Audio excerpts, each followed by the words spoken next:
Passons à la correction de l'exercice 5, page 234 dans votre livre, où on vous demande de déterminer la durée mise par la lumière pour parcourir la distance entre le Soleil et nous sur la Terre. Alors, ce qu'on cherche, c'est donc une durée. On cherche la durée delta t, le temps que met la lumière pour faire le trajet Soleil-Terre. On attend un résultat en secondes qui est l'unité de référence. Il est nécessaire de faire un petit schéma pour bien comprendre le problème posé. On peut dessiner le Soleil, et puis la Terre qui a une certaine distance, qui orbite autour du Soleil. Et de la lumière qui partirait du Soleil à un top départ, met un certain temps pour se propager à travers l'espace et arriver jusqu'à nous. Ce qui nous intéresse, c'est de connaître cette durée delta t. Cette lumière, elle va à c, la vitesse de la lumière dans le vide, et l'autre paramètre important à connaître, c'est la distance entre la Terre et le Soleil, que je vais noter dts pour distance Terre-Soleil. Alors, quelle formule appliquer pour faire ce calcul ? On va appliquer une formule qui lie la vitesse, la distance et le temps. La formule qu'on avait en cours, c'est vitesse égale distance sur durée du parcours. Mais ici, il faut isoler delta t. Ce qu'on veut, c'est delta t. Delta t égale A. On passe delta t ici, V en dessous, c'est la distance parcourue divisée par la vitesse. Avec nos notations à nous, la formule, ça sera le temps de parcours égal à la distance Terre-Soleil divisé par C, la vitesse de la lumière dans le vide. Voici la formule à appliquer. Les unités, la distance Terre-Soleil, on va essayer de la convertir en mètres. On va voir dans quelle unité les donner. Pour C, c'est en mètres seconde moins 1. Et dans ce cas-là, si on a des mètres divisés par des mètres seconde moins 1, ça donne bien ici des secondes. En étape 3, on note les valeurs, on les convertit si besoin, on réfléchit aux chiffres significatifs. Vous avez la donnée de la distance Terre-Soleil qui est donnée. Je vais juste reprendre une autre valeur. Si on ne sait pas où trouver cette information, on peut regarder sur Internet.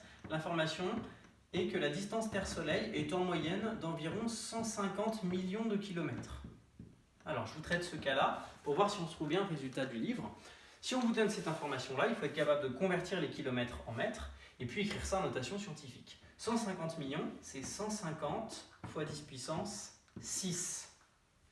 Et des kilomètres en mètres, 1 kilomètre, c'est 1000 mètres. Donc, fois 10 puissance 3 mètres. Si je veux passer en notation scientifique, il faut aussi que je décale ma virgule qui est là de 2 crans, 1 cran, 2 crans. Le 150 devient 1,50. Donc c'est 1,50 fois 10 puissance 2, et puis là il y avait fois 10 puissance 6 et fois 10 puissance 3. 10 puissance 6 fois 10 puissance 3, ça fait 10 puissance 9. Avec le 10 puissance 2, ça fait bien fois 10 puissance 11 mètres. C'était la valeur donnée dans votre livre. L'autre information qu'il nous faut, c'est C, la vitesse de la lumière dans le vide. Cette information est à connaître par cœur.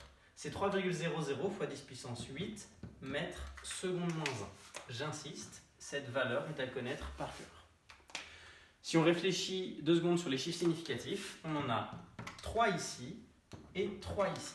Donc, dans notre résultat final, quand on va calculer delta t, il nous faudra 3 chiffres significatifs. Passons au calcul. Donc, dernière étape, on calcule la valeur du temps de trajet. C'est la distance 1,50 fois 10 puissance 11 mètres divisé par 3,00 fois 10 puissance 8 mètres seconde moins 1. Je peux taper ça à la calculatrice ou je peux le faire de tête. 1,5 divisé par 3, ça fait 0,5. Donc mon résultat, c'est 0,5. Alors normalement, avec 3 chiffres significatifs, donc je dois garder des zéros derrière. Et puis, il faut que je fasse le calcul avec les puissances. 10 puissance 11 divisé par 10 puissance 8, ça fait 10 puissance 3. Okay. Et mon unité, normalement, c'est des secondes. Donc 0,5 fois 10 puissance 3, ça fait 500 secondes. Voilà, on a un premier résultat. On pourrait s'arrêter là. La lumière met 500 secondes à parcourir la distance entre le Soleil et la Terre. Juste pour que ça parle un petit peu, on va mettre ça en minutes. Pour passer en minutes, il faut faire 500 divisé par 60. On peut faire le calcul à la calculatrice. Ok. Donc, hop, 500 divisé par 60. Ça fait 8,33. Donc, on trouve environ 8,333 minutes. Donc, ça fait un peu plus de 8 minutes. Okay, un résultat exact, c'est de dire que ça fait 8 minutes et 20 secondes. Si je ne me trompe pas. Ouais, c'est ça. Donc, bien sûr, cette réponse est tout à fait valable. Celle-là aussi. On a bien donné les valeurs avec 3 chiffres significatifs ici. Okay, 3 chiffres significatifs. Et puis là, c'est l'équivalent de 3 chiffres significatifs.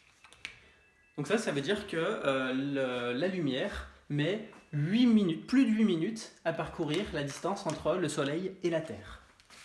C'est-à-dire que typiquement, si le Soleil s'éteignait, eh bien, il faudrait plus de 8 minutes pour qu'on s'en rende compte.